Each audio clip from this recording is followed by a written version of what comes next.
Parmi les questions qui ont été posées dans ces ateliers, il y a des questions qui s'adressent aux responsables d'urbanisme de la ville de La Chaux-de-Fonds.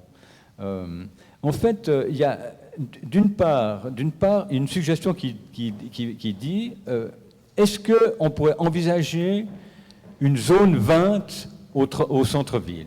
Une zone 20, c'est-à-dire ce que vous disiez, Madame Gaillard, une zone 20 au centre-ville, ça veut dire priorité aux piétons, en fait, d'abord. Est-ce qu'on peut l'envisager? Elle existe. Alors justement. Elle existe déjà.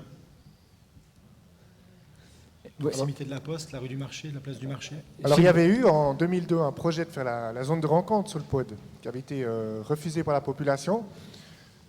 C'est clair que pour l'instant c'est extrêmement difficile de faire une zone piétonne sans les contournements routiers. On a une charge de trafic d'environ 20 000 véhicules sur le pod, donc pour l'instant c'est vraiment pas possible.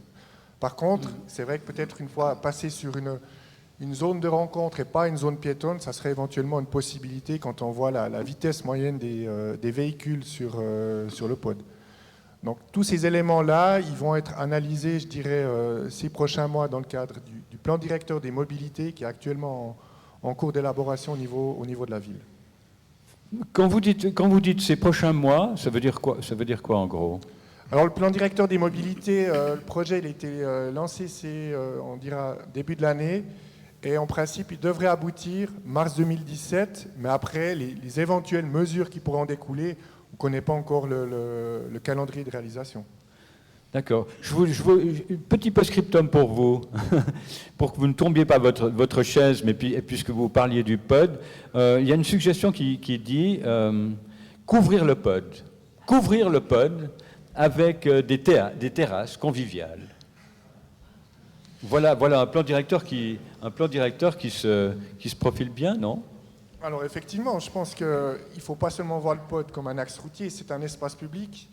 Il y a déjà une première partie du pod qui a été réaménagée en 2009, donc la partie est, puisqu'on a enlevé une voie de circulation pour justement élargir les trottoirs, et il y a certaines terrasses qui ont commencé à fleurir depuis quelques années le long du pod.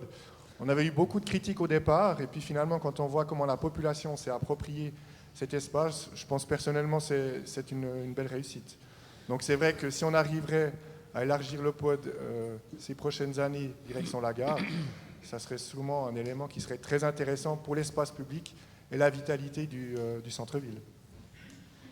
Merci beaucoup. Il y a encore d'autres questions qui concernent la Chaux-de-Fonds, mais je vous les laisserai découvrir après ce rendez-vous.